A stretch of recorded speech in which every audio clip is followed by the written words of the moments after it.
La historia se desarrolla en Montevideo, Uruguay, en octubre de 1972, donde conocemos al equipo de rugby, Old Christians Club, durante un partido. En este juego, Roberto Canessa, uno de los jugadores, se aferra al balón en lugar de pasarlo a sus compañeros, deseando ser el héroe, lo que lleva a que el equipo rival lo derribe. En los vestuarios, sus compañeros le recriminan por sus decisiones egoístas y le instan a contribuir con dinero para que el equipo pueda viajar a un partido en Santiago de Chile. Marcelo Pérez del Castillo, el capitán del equipo, interviene y calma la situación, recordándoles la importancia de recaudar el dinero necesario para el viaje. Para llenar los asientos del vuelo costoso, invitan a amigos y conocidos. Un joven llamado Numa Turcati, que no es parte del equipo, recibe una nota de Gastón Costemalle durante la misa de la iglesia. Aunque inicialmente no está interesado en el rugby y planea trabajar en la fecha del partido, los jugadores le persuaden ofreciéndole compañía y una lista de chicas. Numa finalmente acepta la oferta, emocionado por la perspectiva de un viaje con sus amigos antes de graduarse y comenzar a trabajar. En el día del viaje, el grupo, junto con otros invitados, se reúne en el aeropuerto y toma una foto grupal antes de despegar hacia Santiago de Chile. A medida que atraviesan la cordillera de los Andes, se enfrentan a turbulencias en el avión, pero las toman a la ligera y disfrutan de la risa y la alegría en el ambiente. Mientras tanto, el sargento Carlos Roque comienza a contarles una historia intrigante. El sargento Carlos Roque les cuenta que los vientos cálidos del campo argentino chocan con los fríos de la montaña, creando un efecto de succión que desvía los vuelos hacia el sur. Esto se hace necesario para alcanzar un área lo suficientemente baja en la cordillera de los Andes, donde puedan cruzarla sin ser arrastrados por las corrientes. A pesar de las turbulencias que experimentan durante el vuelo, el sargento les informa que están a punto de aterrizar y les ordena que se abrochen los cinturones para su seguridad. Carlos Páez se adueña del altavoz del avión y asume el papel de capitán momentáneamente, aunque Roque lo interrumpe y se dirige a la parte trasera del avión para revisar el mapa de la cordillera de los Andes. Durante este tiempo, el avión experimenta una breve caída de altitud que asusta a todos los pasajeros y Roque choca contra el techo. Las turbulencias continúan intensificándose y los pasajeros comienzan a gritar de miedo. El piloto solicita más potencia al copiloto al darse cuenta de que están frente a una montaña.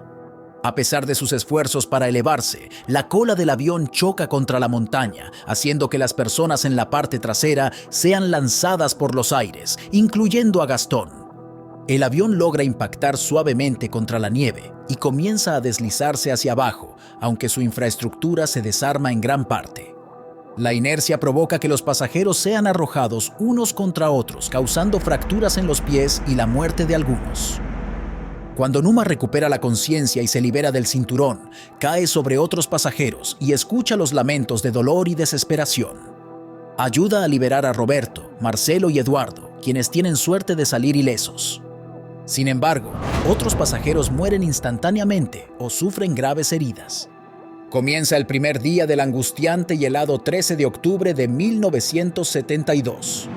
Más tarde, descubren que el piloto sobrevive, pero está congelándose y gravemente herido. Marcelo guía a los demás hacia la cabina y encuentran al piloto en un estado crítico.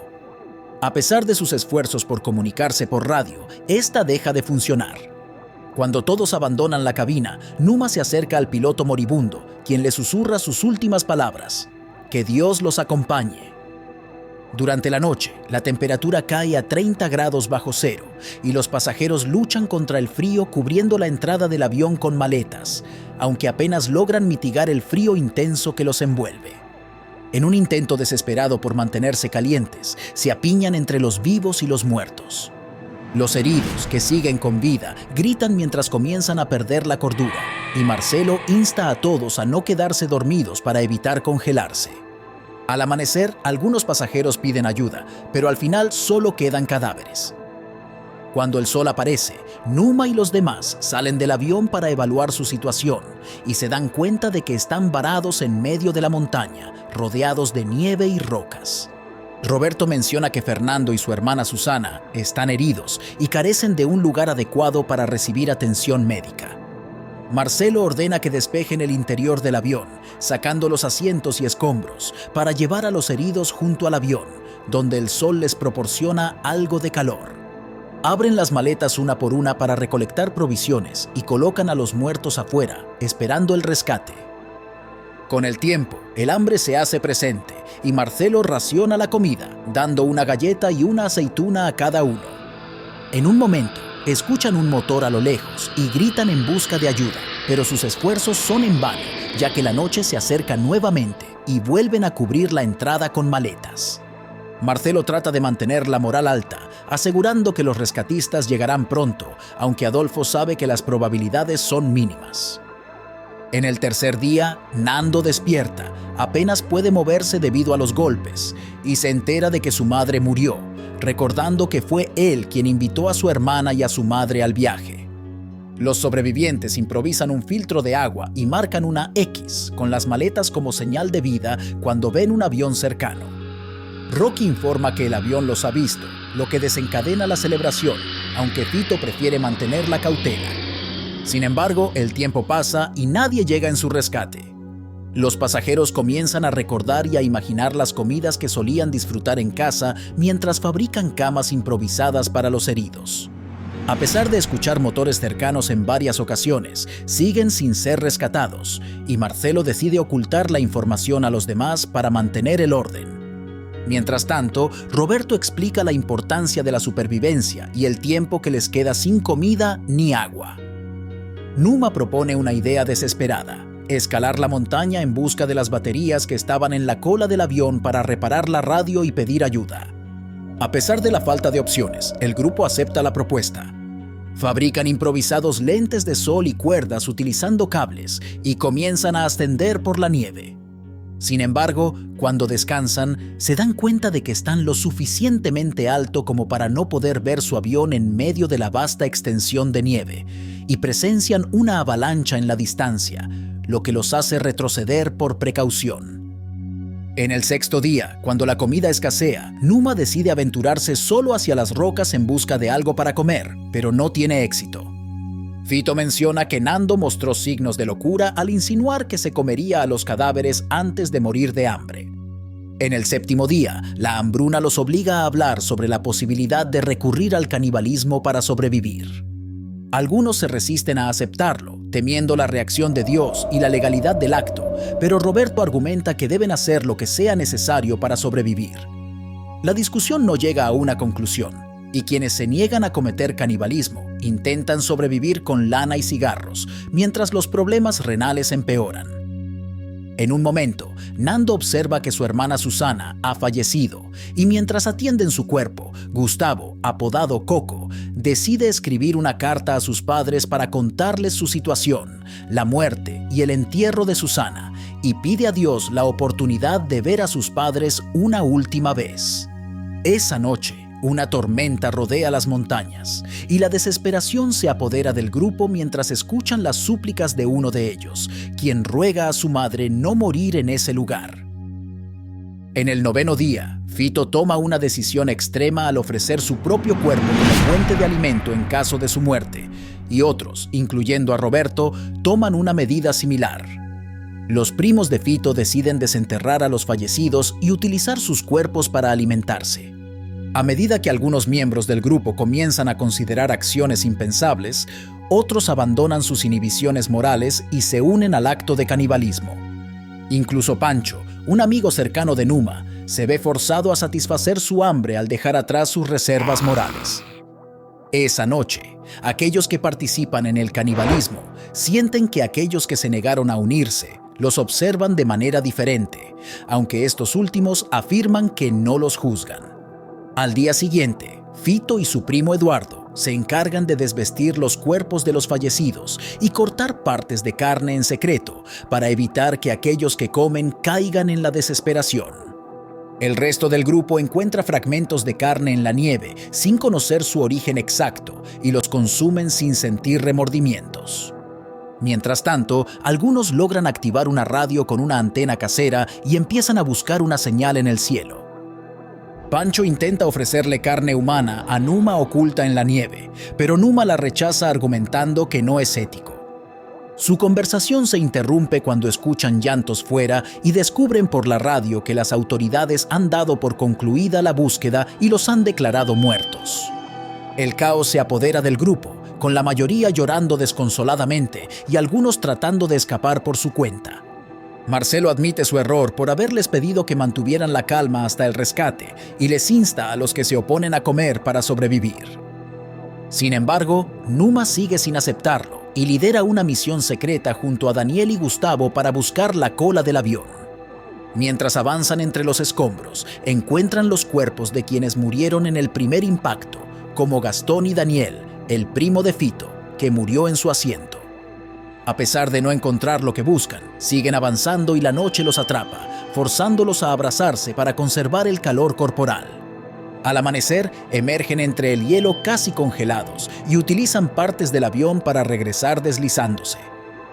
Nando interroga a Numa sobre su expedición para cruzar la montaña y Numa le cuenta que solo vieron nieve, pero no lograron llegar al otro lado. Nando le explica que Chile se encuentra en esa dirección y le insta a comer para sobrevivir. Finalmente, Numa cede ante el hambre, especialmente después de la insistencia de su amigo Pancho.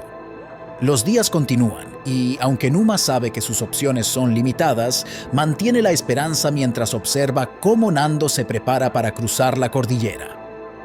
Llega el día 17 y ahora que todos están comiendo, el ambiente se vuelve agradable y lleno de energía. Los pasajeros improvisan rimas como auténticos payadores de su tierra. Incluso Numa se une con versos fallidos que despiertan aplausos. Sin embargo, un estruendo provoca una avalancha que cae sobre el avión, cubriéndolo de nieve al vencer el muro de maletas. Los sobrevivientes logran salir por encima de la nieve, pero al regresar al avión para desenterrar a quienes quedaron atrapados, enfrentan una lucha desesperada, mientras algunos mueren y otros se orinan en las manos para aliviar el dolor por el frío. Justo cuando parece que la situación no puede empeorar, otra avalancha los vuelve a enterrar, causando más muertes. Los sobrevivientes atrapados logran comunicarse entre sí en la oscuridad y descubren que Marcelo también ha fallecido. En este sombrío momento, Numa se da cuenta de que es su cumpleaños, cumpliendo 25 años, y le resulta doloroso no pensar en su hogar. El tiempo pasa y nadie se atreve a hacer movimientos bruscos hasta que un rayo de luz entra en el lugar, indicando que no están muy profundos bajo la nieve. Comienzan a mover los cuerpos de los recién fallecidos, incluyendo a Roque y Coco. El día 18, siendo el segundo día sepultados, el hambre se hace presente y Roberto supera sus tabúes al cortar la primera porción de carne humana para sí mismo. Luego ofrece a los demás la oportunidad de comer y los convence, excepto a Numa, quien decide buscar una salida rompiendo el cristal del techo del avión, causándose heridas en los pies. A pesar de las dificultades, en el cuarto día sepultados, Numa logra abrir un hueco a la superficie por el que todos los sobrevivientes se arrastran hasta llegar a la luz. Experimentan una gran felicidad y juegan con la nieve antes de trabajar duro para quitarla de la superficie del avión. Después de ver la herida en el pie de Numa, Arturo Nogueira, postrado en la cama, le pide que conserve sus fuerzas y le expresa su fe en la supervivencia, aunque no sea en Dios, sino en la fuerza que representa Roberto al curar heridas, la determinación de Nando al recorrer distancias sin quejarse, y la integridad de Daniel y Fito al cortar y distribuir la carne sin revelar de qué cuerpo proviene.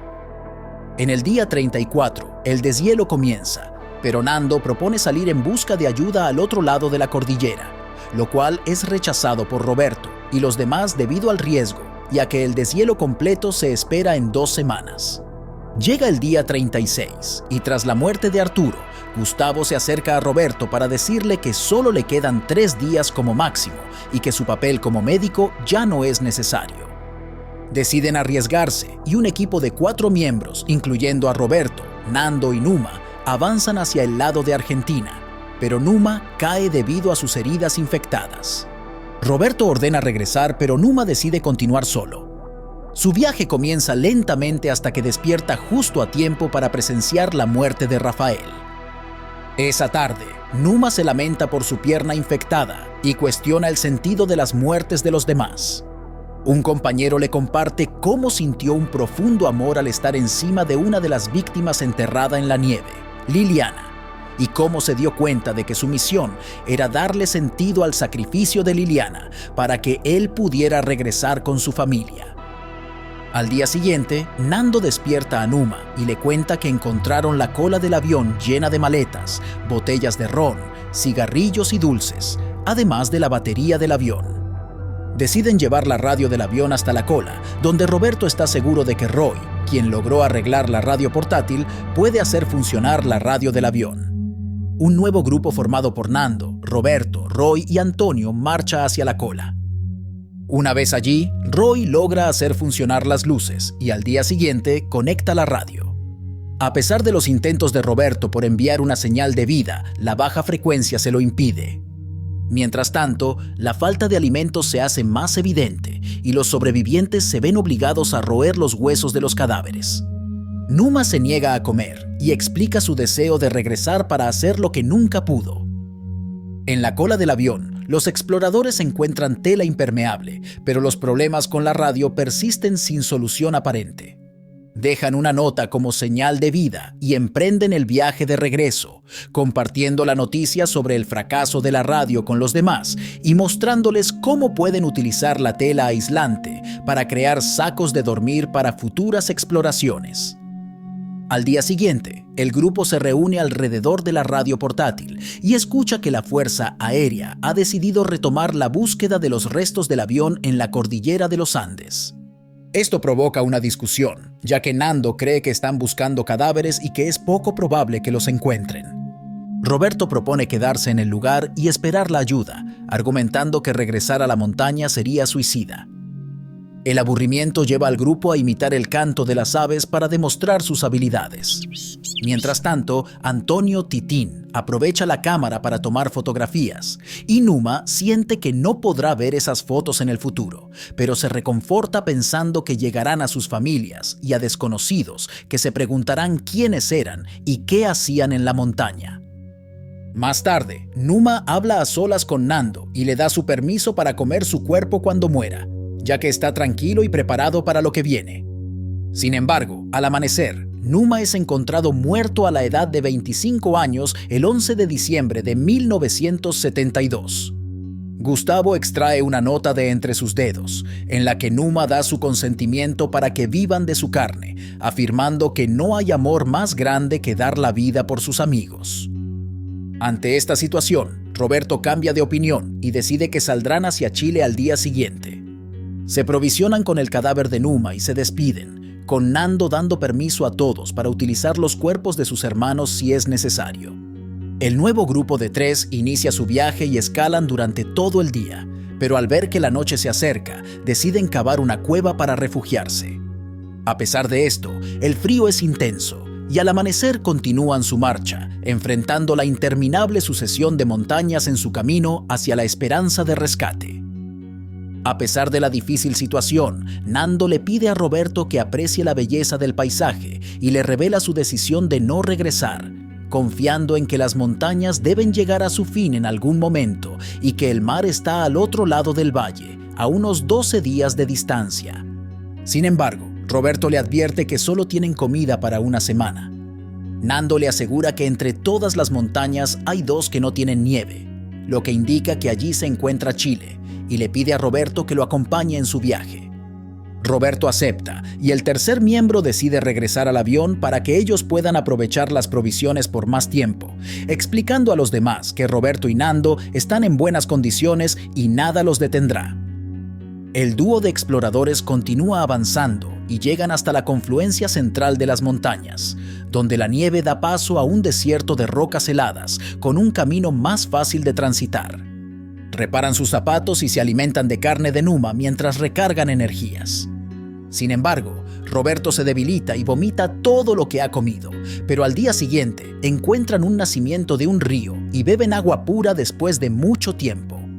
Mientras están allí, son encontrados por un gaucho, quien les lanza una piedra con un mensaje en un papel para que expliquen su situación. La nota llega a manos de la Fuerza Aérea Chilena, que sigue las indicaciones de la carta para cambiar su rumbo en la búsqueda. Nando y Roberto son llevados a casa del gaucho, donde finalmente pueden comer adecuadamente.